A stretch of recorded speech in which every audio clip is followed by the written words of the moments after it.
Hello students, I am doctor Vinod Kamle. इस video के अंदर हम लोग दो लेटर्स देखने वाले हैं जो डिविडेंड के बारे में है। बट दोनों का सिचुएशन अलग है और दोनों अलग अलग टाइप के डिविडेंड है। पहला लेटर जो है हमारा फाइनल डिविडेंड के बारे में है। फाइनल डिविडेंड मतलब जब कंपनी का फाइनेंशियल ईयर खत्म हो जाता है, मतलब 31 मार्च खत्म होने के बाद में कंपनी क्या करती है, अपने बुक्स ऑफ अकाउंट को क्लोज करती है, प्रॉफिट एंड लॉस कैलकुलेट करती है। उसके बाद में कितना प्रॉफिट हुआ कंपनी को पता चलता है। फिर कंपनी एक्ट के कुछ प्रोविजंस होते हैं, उसके हिसाब से प्रॉफिट का अलोकेशन किया जाता है और जो बचा कुचा प्रॉफिट होता है उसको क्या किया जाता है, शेयर होल्डर्स को एज अ डिविडेंड दिया जाता है। तो वो फाइनल डिविडेंड जब कंपनी देती है तभी सेक्रेटरी जो लेटर लिखते हैं उसके बारे में हम लोग को देखना है, जहां पे कंपनी क्या करे, डिविडेंड वारंट के थ्रू डिविडेंड दे रही है ना। डिविडेंड वारंट मतलब एक चेक के जैसा होता है जो शेयर होल्डर को भेजा जाता है उनके रजिस्टर्ड एड्रेस पे, और वो डिविडेंड वारंट लेके शेयर होल्डर कंपनी के बैंक में जाते हैं, वहां पे वो दिखाते हैं और उनको फिर डिविडेंड बैंक के द्वारा मिलता है। तो वो एक लेटर हम लोग देखने वाले हैं। और दूसरा लेटर जो है वो है इंटरिम डिविडेंड के बारे में ना। इंटरिम डिविडेंड मतलब क्या होता है कि साल खत्म होने से पहले ही, मतलब 31 मार्च आने से पहले ही जब कंपनी डिविडेंड डिक्लेयर करती है तो उसको इंटरिम डिविडेंड बोलते हैं। उसका डिस्टिंग्विश जो हम लोग आगे देखने वाले हैं। और ये डिविडेंड जो है वो कंपनी कैसे ऑनलाइन पे कर रही है। ईसीएस या एनईएफटी का मतलब क्या होता है, ऑनलाइन। ईसीएस मतलब इलेक्ट्रॉनिक क्लियरेंस सर्विस, और एनईएफटी मतलब नेशनल इलेक्ट्रॉनिक फंड ट्रांसफर या डायरेक्ट क्रेडिट वगैरह, जहां पे कंपनी के बैंक में से डायरेक्टली शेयर होल्डर के बैंक के अकाउंट में पैसा ट्रांसफर किया जा रहा है।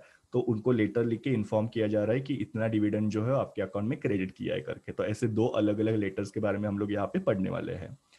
सो पहला लेटर हम लोग स्टार्ट करते हैं जहां पे कंपनी फाइनल डिविडेंड दे रही है और लेटर लिख के शेयर होल्डर को इन्फॉर्म कर रही है कि हमने आपको डिविडेंड वारंट भेज रहे हैं करके। नाउ जैसे मैंने आपको बोला था कि कुछ चीजें यहाँ पे कॉमन होती है लेटर के अंदर, जैसे कि आपका लेटर हेड जहाँ पे कंपनी का नाम, एड्रेस और कॉन्टैक्ट डिटेल्स होते हैं। रेफरेंस नंबर आप लोग चाहिए वो लिख सकते हो। मैंने यहाँ पे डिविडेंड वारंट है इसके लिए DW लिखा। फर्स्ट लेटर है इसके लिए 01, और कौन से ईयर का है, 2019-20 का, इसके लिए ऐसा मैंने लिखा है। सामने मैंने डेट लिखा हुआ है। फिर जिसको लेटर भेजना है उसका नाम और इनसाइडर एड्रेस।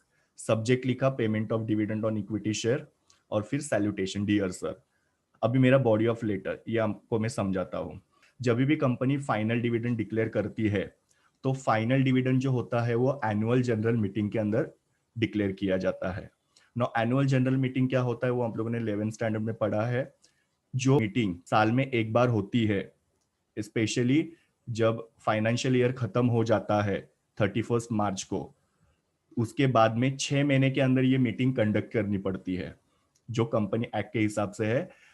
6 महीने मतलब क्या, 31 मार्च को आपका फाइनेंशियल ईयर खत्म हो गया तो उसके बाद में 6 महीने मतलब सितंबर के पहले ये मीटिंग होना चाहिए। तो जब भी आप लोग ये लेटर लिखना शुरू करोगे तभी आपको शुरुआत में वही लिखना है कि कंपनी का एनुअल जनरल मीटिंग हुआ था। सो देखो यहाँ पे वही लिखा हुआ है कि I am instructed by board of director, मतलब सेक्रेटरी लिख रही है कि मुझे बोर्ड ऑफ डायरेक्टर से इंस्ट्रक्शंस मिली है टू कन्वे। कन्वे मतलब कि आपको बताने के लिए कि कंपनी की 31st एनुअल जनरल मीटिंग, मतलब कौन से नंबर का एनुअल जनरल मीटिंग हुआ है वो भी मेंशन करना जरूरी है। जैसे 5th नंबर का अगर एनुअल जनरल मीटिंग हुआ है तो यहाँ पे 5th एनुअल जनरल मीटिंग लिखेंगे।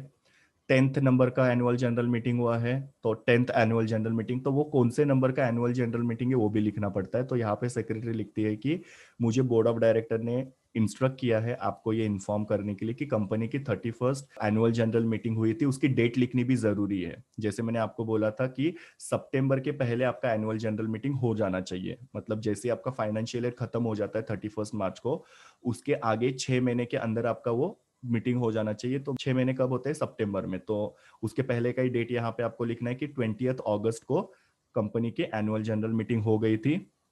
दूसरे लाइन में आपको यहाँ पे लिखना है कि इस मीटिंग के अंदर फाइनल डिविडेंड डिक्लेयर किया गया है जो है ₹5 पर इक्विटी शेयर, मतलब जिसके पास एक शेयर होगा, इक्विटी शेयर होगा, उसको एक ₹5 डिविडेंड मिलेगा। तो ये रेट यहाँ पे फिक्स किया गया है। और ये जो रेट ऑफ डिविडेंड है वो सारे मेंबर जो उन्होंने अप्रूव किया है। और ये डिविडेंड जो रहेगा वो 31 मार्च 2020 के लिए रहेगा, जो मैंने आपको ऑलरेडी बताया कि जो भी डिविडेंड फाइनल डिविडेंड डिक्लेयर किया जाता है वो 31 मार्च के लिए डिक्लेयर किया जाता है। तो आपको वो भी लिखना जरूरी होता है कि कितने रेट से डिविडेंड डिक्लेयर किया गया है, और वो रेट ऑफ डिविडेंड जो सब मेंबर्स ने अप्रूव किया हुआ है, और ये रेट ऑफ डिविडेंड जो 31 मार्च 2020 के लिए दिया जा रहा है। उसके बाद में तीसरी लाइन एक बहुत जरूरी होती है, जैसे मैंने आप लोगों को बोला कि कंपनी को जो भी प्रॉफिट होता है वो पूरा का पूरा प्रॉफिट जो होता है एज ए डिविडेंड डिक्लेयर नहीं किया जाता है। उसमें से कुछ प्रॉफिट का हिस्सा जो होता है वो डिप्रेसिएशन के लिए चार्ज किया जाता है, कुछ प्रॉफिट का हिस्सा जो होता है वो जनरल रिजर्व में ट्रांसफर किया जाता है। उसके बारे में हम लोग आगे के चैप्टर में पढ़ने वाले हैं। आप लोग सिर्फ अभी इतना ही समझ लो कि डिविडेंड डिक्लेयर करने से पहले कंपनी को कुछ स्टैट्यूटरी प्रोविजंस उनको फॉलो करना पड़ता है, और ये स्टैट्यूटरी प्रोविजन जो है वो सेक्शन 123 ऑफ कंपनी एक्ट 2013 में मेंशन किए गए हैं। तो आपको यहाँ पे लिखना है कि कंपनी ने ये जो सेक्शन 123 कंपनी एक्ट 2013 का है उसके सारे स्टैट्यूटरी प्रोविजंस को फुलफिल किया है। कंपाइल मतलब क्या, फुलफिल किया है। सो ऐसे 3 लाइन मैंने फर्स्ट पैराग्राफ में लिखा हुआ है। पहला तो कंपनी का एनुअल जनरल मीटिंग हुआ था, उसका डेट लिखना है, और डेट मैंने आपको बताया कि सितंबर के पहले का होना चाहिए। फिर बाद में इस मीटिंग के अंदर कितना डिविडेंड डिक्लेयर किया गया है वो मेंशन करना जरूरी है। फिर बाद में कंपनी ने सारे जो स्टैट्यूटरी प्रोविजन से उसको फुलफिल किया है वो लिखना जरूरी है। फिर आता है सेकंड पैराग्राफ। और सेकंड पैराग्राफ में आपको एक टेबल बनाना है और उनको इन्फॉर्म करना है कि उनको कितना डिविडेंड मिलेगा। तो टेबल के अंदर देखो, पहले कॉलम में लिखा हुआ है रजिस्टर फोलियो नंबर। मैंने आपको बताया था मेरे फर्स्ट लेटर के अंदर कि शेयर होल्डर्स का क्या होता है, एक रजिस्टर बनता है और उसके अंदर हर एक शेयर होल्डर की एंट्री की जाती है सीरियल नंबर वाइज। तो यहाँ पे भी ये पर्टिकुलर जो शेयर होल्डर है उसका क्या सीरियल नंबर है वो लिखना जरूरी है। उसके पास कितने शेयर्स है, तो उसके पास सपोज 100 शेयर्स है। शेयर्स का नंबर क्या है, तो 1 to 100, ऐसे उसके पास 100 शेयर्स है। उसको जो डिविडेंड वारंट दिया जा रहा है, मैंने आपको पहले ही बताया कि यहाँ पे डिविडेंड वारंट के थ्रू डिविडेंड दिया जा रहा है, मतलब एक चेक के जैसा होता है, वो उनको भेजा जाता है जो वो लोग बैंक पे लेके जाके बैंक से अपना डिविडेंड कलेक्ट कर सकते हैं। तो डिविडेंड वारंट का नंबर मेंशन करना है। फिर उनको ग्रॉस डिविडेंड कितना दिया जा रहा है, तो ऑब्वियसली एक शेयर के ऊपर 5 रुपया, तो उसके पास 100 शेयर है तो उसको 500 रुपया मिलेंगे। फिर ग्रॉस डिविडेंड में से टैक्स माइनस किया जाता है, टैक्स को टीडीएस बोला जाता है ना। एक चीज याद रखना, डिविडेंड जो होता है उसके ऊपर टैक्स नहीं लगता है। तो यहाँ पे इतना हो गया नील, मतलब जीरो। सो ग्रॉस डिविडेंड में से टैक्स माइनस करेंगे तो नेट डिविडेंड आता है। तो ऑब्वियसली यहाँ पे 500 में से जीरो को अगर माइनस करेंगे तो 500 ही आएगा। तो इस तरीके से टेबल दिया। टेबल से क्या होता है कि सामने वाले को तुरंत इंफॉर्मेशन मिल जाता है कि भाई उसको पास कितने शेयर्स है या फिर उसके डिविडेंड वारंट का नंबर क्या है, उसको कितना डिविडेंड मिल रहा है, एवरीथिंग ही गेट्स वेरी क्लियरली। इसके लिए टेबल बनाना बहुत जरूरी है। और लास्ट में फिर एक लाइन आपको लिखना है कि डिविडेंड वारंट जो है वो जो मैंने आपको बोला चेक जैसा रहता है वो लेटर के साथ अटैच किया हुआ है, और उसको आप क्या करो, डिटैच करो। डिटैच करो मतलब कि आप उसको सेपरेट करो। कैसे सेपरेट करोगे, तो परफोरेटेड लाइन से। परफोरेटेड लाइन मतलब आपको पता होगा ऐसे डॉटेड लाइन होता है जिसकी वजह से वो चीज जो है वो फाड़ना इजी हो जाता है। तो लेटर के साथ जो डिविडेंड वारंट अटैच किया है उसको आप लोग क्या करो, परफोरेटेड लाइन से फाड़ो, उसको डिटैच करो, और फिर बाद में आप लोग आगे यहाँ पे और ऐड कर सकते हो कि कंपनी के बैंक में से आप क्या करो, डिविडेंड कलेक्ट करो करके। और फिर अपना नॉर्मल जो है वो थैंकिंग यू योर्स फेथफुली, फिर कंपनी का नाम, सिग्नेचर, सेक्रेटरी का नाम और सेक्रेटरी का पोजीशन। और यहाँ पे एनक्लोजर में देखो डिविडेंड वारंट लिखा हुआ है, क्योंकि वो डिविडेंड वारंट यहाँ पे अटैच किया है वो आपको उनको इन्फॉर्म करना पड़ेगा। इसके लिए हमेशा एनक्लोजर यहाँ पे होना, भले ही आपने यहाँ पे मेंशन किया हुआ है फिर भी यहाँ पे एनक्लोजर में आपको लिखना पड़ेगा कि लेटर के साथ डिविडेंड वारंट अटैच्ड है। तो इस तरीके से आपको ये लेटर लिखना है। वापस से मैं आपको बताता हूँ कि पहले पैराग्राफ में हमने 3 लाइन में क्या लिखा था। पहले लाइन में लिखा था कि कंपनी का एनुअल जनरल मीटिंग हुआ था, उसका डेट लिखना है, जिसके अंदर सब मेंबर्स ने 5 रुपए पर इक्विटी शेयर डिविडेंड देने का डिक्लेयर किया है। और कंपनी ने स्टैट्यूटरी प्रोविजन जो है सेक्शन 123 कंपनी एक्ट के, उसके सारे प्रोविजंस को फुलफिल भी किया है।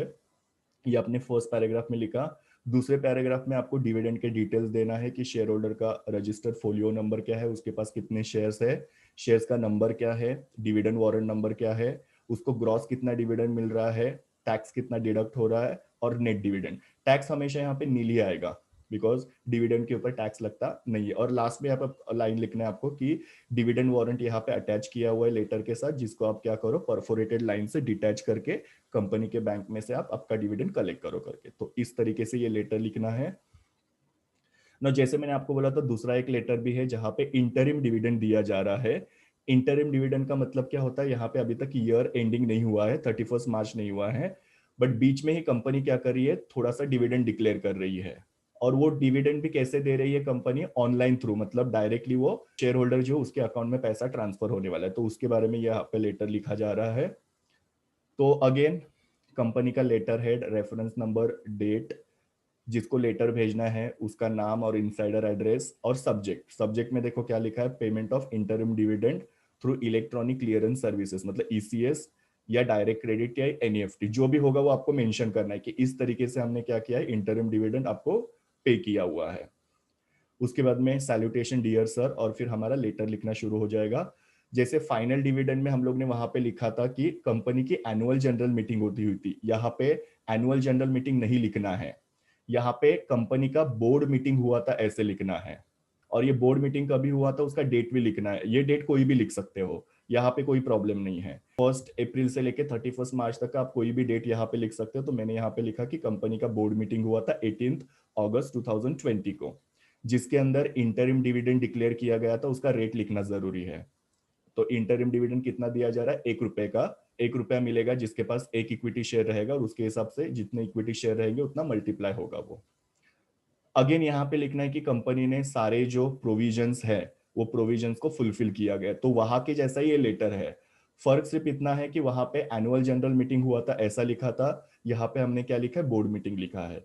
वहां पे फाइनल डिविडेंड जो था वो 5 रुपए का हम लोगों ने लिखा था, यहाँ पे हमने इंटरम डिविडेंड जो 1 रुपीज का लिखा, इतना ही डिफरेंस किया। यहाँ पे आप लोग 2 रुपए भी लिख सकते हो, 3 रुपए भी लिख सकते हो, ऐसा कुछ नहीं है। और थर्ड लाइन हमारा कॉमन है कि कंपनी ने सारे जो प्रोविजन है उसको फुलफिल किया है। अगेन यहाँ पे अभी डिविडेंड पेमेंट का डिटेल्स लिखना है, तो उसके जैसे ही आप लोग कॉलम्स लगा बना सकते हो, या यहाँ पे थोड़ा सा वेरिएशंस कर सकते हो, ये आपके ऊपर डिपेंड है। जैसे कि वो शेयर होल्डर जो है उसके पास कितने शेयर्स है, तो सपोज उसके पास 100 शेयर्स है, फिर उसको कितना डिविडेंड मिलेगा पर शेयर, तो पर शेयर उसको 1 रुपीज मिलेगा जो मीटिंग के अंदर फिक्स हुआ है। तो टोटल उसको कितना डिविडेंड मिला, एक शेयर के ऊपर 1 रुपया, तो 100 शेयर्स के ऊपर उसको 100 रुपया मिलेगा।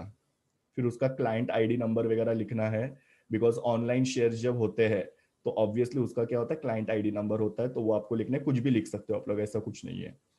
फिर date of remittance, date of remittance मतलब ये पैसा कौन से डेट को ट्रांसफर किया है, तो 1 सितंबर को पैसा ट्रांसफर किया है, देखो यहाँ पे 1 सितंबर लिखा है, और उसके बाद में फिर लेटर लिख के उसको इन्फॉर्म किया है। तो इस तरीके से आपको डेट को थोड़ा मैनेज करना है। देखो पहले मीटिंग हुआ, मीटिंग के बाद में पैसा ट्रांसफर किया, और पैसा ट्रांसफर करने के बाद में लेटर लिखा जा रहा है, तो इस तरीके से लेटर लिखते हैं। और फिर कौन से अकाउंट में पैसा ट्रांसफर किया वो भी लिखना है, वो अकाउंट नंबर और बैंक का नाम, ताकि पता चले कि भाई बराबर अकाउंट के अंदर पैसा ट्रांसफर किया है कि नहीं। तो इस तरीके से डिविडेंड के यहाँ पे डिटेल्स लिखे हुए हैं। नाउ यहाँ पे आपको मेंशन करना जरूरी है कि जो इंटरेस्ट जो है वो इलेक्ट्रॉनिक ट्रांसफर, मतलब कि डायरेक्टली आपके बैंक अकाउंट में क्रेडिट किया गया है, जो बैंक के डिटेल्स आपने दिए तो वो बैंक के अंदर। तो आप क्या करो, पासबुक के थ्रू या आपके बैंक का जो स्टेटमेंट होता है उसके थ्रू आप लोग कंफर्म करोगे आपको ये पैसा मिला है कि नहीं। वो लिखना भी जरूरी है कि पैसा आपके अकाउंट में हमने ट्रांसफर किया है ऑनलाइन तरीके से, तो आप थोड़ा वेरीफाई कर लेना। और जैसे मैंने आप लोगों को बोला था कि इनकम टैक्स एक्ट 1961 के हिसाब से डिविडेंड के ऊपर किसी भी तरीके का टैक्स नहीं लगता है, तो यहाँ पे टैक्स डिडक्ट किया जाता नहीं है, तो वो भी लिखना जरूरी कि as per provisions of income tax act 1961 dividend के ऊपर किसी भी तरीके का टैक्स एप्लीकेबल नहीं होता, इसके लिए आपका कोई भी टैक्स यहाँ पे डिडक्ट किया गया नहीं है। और फिर अपना नॉर्मल वाला thanking you yours faithfully, company का नाम, सिग्नेचर वो पर्सन का नाम, और फिर उसका डेजिग्नेशन, इस तरीके से ये लेटर लिखना है। तो फटक से हम लोग वापस से देखते हैं, पहले पैराग्राफ में बोर्ड मीटिंग हुआ था उसका डेट, फिर बोर्ड मीटिंग के अंदर इंटरिम डिविडेंड डिक्लेयर किया था उसका रेट लिखना है कि कितना रेट से ये डिविडेंड डिक्लेयर किया गया है। फिर कंपनी ने सारे प्रोविजंस को फुलफिल किया है और ये डिविडेंड दिया जा रहा है। फिर डिविडेंड के डिटेल्स कि कितने शेयर्स थे, कितना डिविडेंड है, कब ट्रांसफर किया पैसा, कौन से अकाउंट में ट्रांसफर किया, उस अकाउंट का नंबर और बैंक का नाम वहां पे मेंशन करना जरूरी है।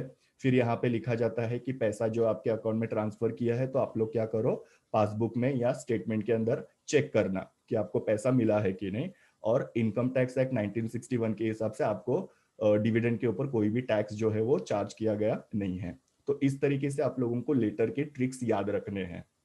आई होप आप लोगों को ये दोनों भी लेटर समझ में आए रहेंगे। Thank you students, please do like, share, comment and subscribe to my YouTube channel, and also recommend my channel to your friends. We will meet in the next video.